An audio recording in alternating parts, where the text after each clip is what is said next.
Minasan! Ngayong araw magkwentuhan muna tayo. Kikwento ko sa inyo ang naging journey ko dito sa Japan. Medyo mahaba to mga hindi pa po pala nakakilala sa akin. Ako nga po pala si Nikki. OFW po ako dito sa Japan at magpa 5 years na nga po ako dito. Tagal na no? Paano nga ba ako nakapag-work dito sa Japan? Sa totoo lang, never ko talagang na-imagine na makakapag-work ako abroad. As in, never. Dati kasi may work naman ako sa Pilipinas. And para sa akin, kontento na ako ng mga time na yun. Hanggang sa nakapagplano yung dalawa kong kapatid na gusto nga daw nilang mag-work abroad. Kasi that time, kakagraduate lang nila. And ako naman nun, mga 2 years na ata ako nag-work nun sa Manila. Hanggang lumipas ang 1 taon, ay nakaalis na nga yung isa kong kapatid. At kung kilala nyo siya ay si Jana. Sa amin tatlong magkakapatid, siya ang unang nakaalis papuntang Japan. Hanggang sa lumipas ulit ang 1 taon, sumunod naman yung aking pangalawang kapatid. So, dalawa na silang nag-work nun sa Japan.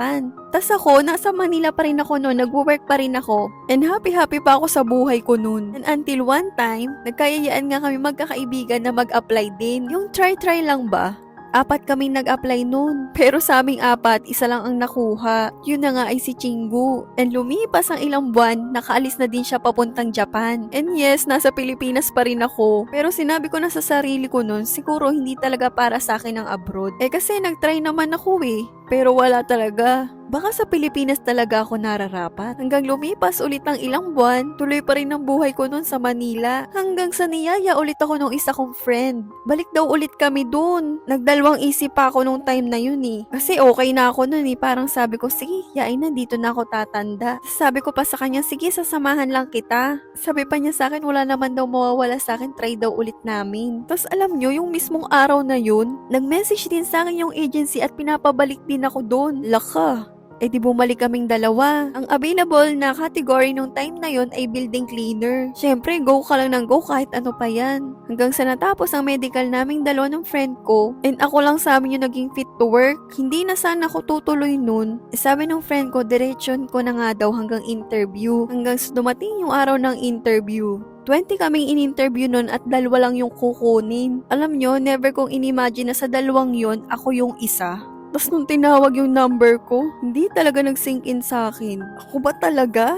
Pero sabi nga nila, pag para sa'yo talaga yan. Ibig sabihin, nung time na yon ay time ko talaga. And walang akaalam-alam sina mama na na-hired na ako. Binalita ko na lang sa kanila, ay ako'y tapos na mag-medical. Wala talaga ako pinagsasabihan nung time na yun. Fast forward, lumipas ang 4 na buwan na pag-aaral namin ng Japanese language. May date na yung departure namin nung time na yun, biglang nagka-lockdown. Sakto, naka-stay out na kami nun, at nagre-ready na nga lang kami sa departure namin. Ay piniluwas kami ng Manila at dahil ngayon magkaka-lockdown. Kaya nung time na yun, mabilis ang impake at paalamanan lang talaga. Pero walang kasiguraduhan kung kailan kami makakaalis or kung makakaalis pa ba. And buti na lang dun sa case namin nun, nabilhan na pala kami ng ticket ng company namin nun kaya change flight lang siya. Bali nung pagkaluwas namin, nag-antay lang ata kami ng 2 to 3 days at nakaalis na rin kami biglaan. Kasi nung time na yun, magsasarado na din ng Japan. Kaya napaswerte pa kami nun kasi kami na yung last na umalis nung time na yun. And nakarating na kami sa Japan, natapos na yung 1 buwan naming training at doon na nga nagsimula ang pagtatrabaho ko sa abroad.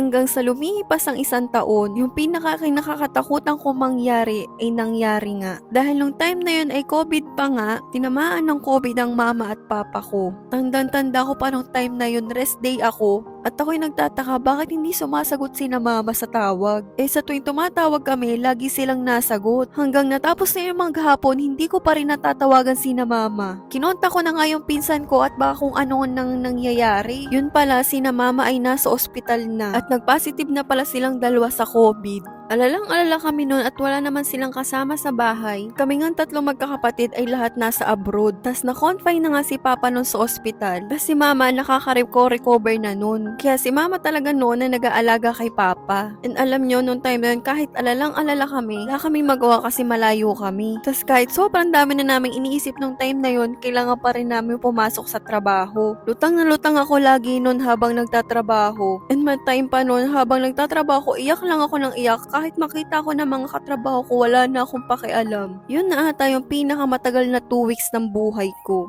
At until one day, habang nagtatrabaho ako, naka-receive kami ng text kay mama na si papa ay kinuha na ng may kapal. Nung nabasa ko agad yung chat na yun, ako'y napaload na lang at napaiyak. Hindi ko talaga ma-explain yung nararamdaman ko nun. Yung napakabait naming papa. And alam nyo ang mahirap pa doon? Dahil nasa abroad nga kaming tatlong magkakapatid, hindi kami basta-basta pwede umuwi ng Pilipinas. And dahil kakaisang taon ko nga lang noong time na yun, tapos may COVID-19 pa, pag umuwi akong Pilipinas, hindi na ako makakabalik sa Japan. Kaya wala talaga kaming nagawa noong mga oras na yun. Wala talaga nakauwi sa amin tatlo. Dito na lang talaga kami nakapagluksa nun sa Japan. Ang pinag-aalala pa namin nun, mag-isa na lang si mama sa bahay. Pero buti na lang sinamahan siya ng pinsan namin habang nagre-recover pa nun si mama. Kaya nabawas-bawasan din ang pag-aalala namin kahit papaano. Hanggang sa lumipas ang isang buwan, nag-positive ako sa COVID. Kung hindi pa nga kami nakaka-recover nun kay papa, biglang nag-positive naman ako sa COVID. Nung time na yon ang COVID pa ay Delta. Kaya takot na takot talaga ako. Yung kahit na nag-iingat ka, pero pag ang kasama mo hindi, wala din, di ba? Tas lahat ng symptoms nun meron ako. Wala akong panlasa, pang-amoy, ilalagnat, nagtatae. As in, sobrang bagsak talaga ako. Hindi rin ako nung nagpadala sa ospital. Sa bahay lang kami nung nagpagaling.